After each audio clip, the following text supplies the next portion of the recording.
What's up, guys? Today I'm here at BMW Markham and I'm here to pick up my brand new, well, kind of brand new BMW M4 GTS. But while it's getting set and ready to go, we can take a quick look at the cars that are here already. We got a nice G82 M4 in white. We have a very nice green M4. Both are convertible. This is a very nice, I believe this is a 7 Series, frozen dark gray. We got a M8 Comp Grand Coupe, and we also have a M5 Competition. I actually really like this color here. I actually think it's a really nice color, but they do got some cars nicely stacked up here too. Very nice, but they got some nicer cars inside, so while we wait for this GTS to prepare, let's look at the cars inside. So there was a lot of music in the background and I didn't want to get copyrighted, but right here is a Santorino Blue Grand Coupe. Really lovely spec. It had the brown interior. I was just so in love with this spec right here. Then we had this beautiful Toronto Red M2. Really nicely spec'd. It didn't have the carbon buckets, but still a really nice spec. Gotta love one of the new M2s. It really grew on me over time. But yeah, I think the next clip is me picking up the car. Alright, looks like it is ready. So let's take a good look. So yeah, another voiceover because I sounded super cringe because I was so excited over the car. But that's my guy Calvin. If you guys need anything and you're looking for a BMW and you're in Markham, go speak to him. He will sort you out same way he sorted me out. But here we are. We're going to go straight over to the car right now. You can see that lovely ribbon they put on for me there.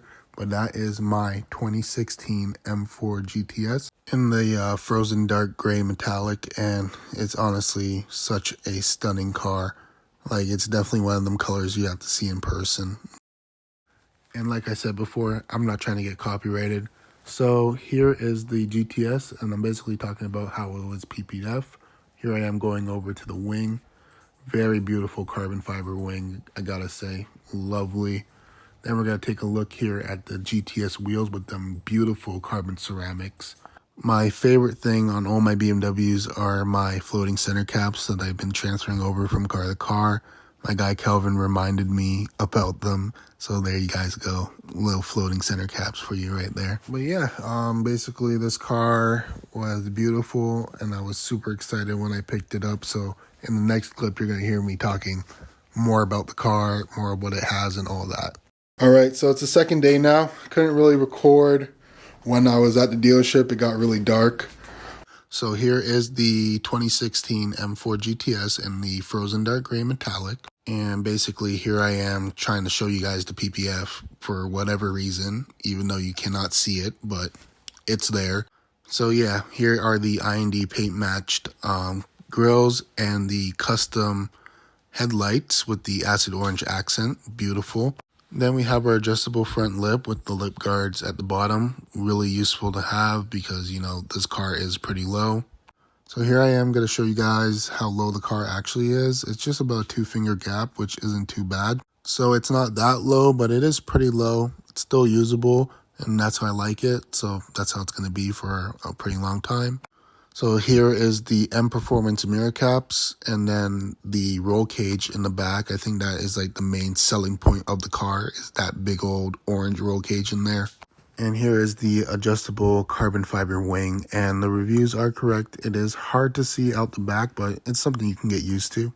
And now I'm going to show you guys that lovely OLED taillights, and there is that lovely sequence. So no Fugazi OLED taillights here. You can see how paper thin those are. Lovely lights. And now we're entering the interior, and all I gotta say is wow.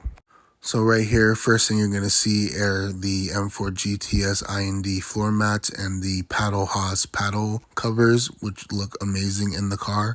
Then we got the M Performance gear shift lever cover and the IND painted center console part. Also the M Performance steering wheel with the acid orange and acid orange paddle shifters, which is very nice, and I love this interior setup. Now onto the seats, and you can see that Alcantara and that lovely M stripe going across. The Alcantara and leather mixture honestly makes these seats, they are comfortable.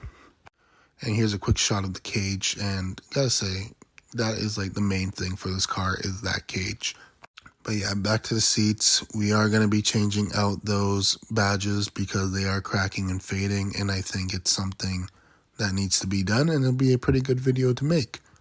So yeah, the previous owner of this car did do some carbon fiber wrapping on that chrome trim, which I am in the process of taking off to just reveal that OEM chrome trim, because personally I prefer it that way.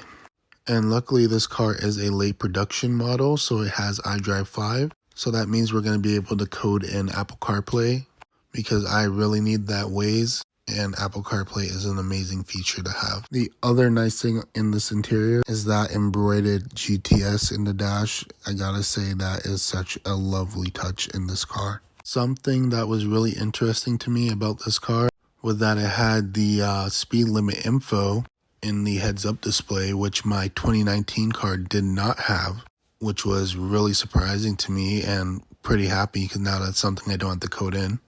But yeah, honestly, I am so in love with this car. Here are the headlights again that I'm going to show you. And honestly, I really do love them. I'm not sure if I want to swap them out for some icons, so we'll see probably in the future if I do or do not. But yeah, hopefully by then as well, I'm pretty better at making these videos so I don't have to do this many voiceovers. Now back to the car, we do have a brand new water injection system that was installed, which is really good. There is the toolkit for the M4 GTS. So that would have all your adjustment pieces, so for your rebound control and the height of the car, it's all found in that box there. So just about to pop the hood for you guys, and sorry in advance, the engine bay is pretty dirty, and I can't clean it just yet, and I'm not trying to freeze while I'm trying to wash the engine bay, so I'd rather just do it in the summer, and do a video on how I take care of my matte painted cars. And here is that lovely S55 motor. And honestly, this view right here is like the main reason why I picked up another F82 over a G82. Just something about it hits different, and honestly, it makes me feel like this car is just that special. And here is the individual plaque. As you can see, frozen dark gray metallic, just so the people know that this car is not wrapped, but is actually paint. And then you can see that lovely weave on the carbon fiber hood. This car does have the arm charge pipes, the silicone ones, and honestly that is just like a maintenance piece because these charge pipes are known for cracking. But yeah, I probably do plan to change them out, maybe to some titanium ones or something a little more pretty, because I do want to make this car into a show car and just basically build upon it in my own style. And basically what I'm rambling about now in this clip is how special this car is. So this car is about 700 worldwide, possibly 803 according to like some other forums online, but there is only 50 of them in Canada, and I am very fortunate to be able to have picked one up. But this isn't my first kind of special BMW. I used to have a frozen black 2019 M4 competition, which I'm probably gonna put a picture up real soon. I had no plans to sell that car. I honestly loved that car, but when this car became available, it was a no-brainer to get rid of it and pick up this GTS. And coming from someone who owned multiple versions of a M4, the GTS, in my opinion, is definitely worth the price. It feels a lot different. It drives a lot different. When that water injection hit, it feels like it's an airplane ready to take off. But yeah, this is my first YouTube video that I'm making, and I thought I'd just show you guys the initial buying process of this car. What I plan to do on this channel is a lot of vlogging, going to car meets, all that, etc, etc. And I look forward to you guys joining me on my journey on building this car, taking care of it, and just becoming an overall better content creator. So I'll catch y'all later.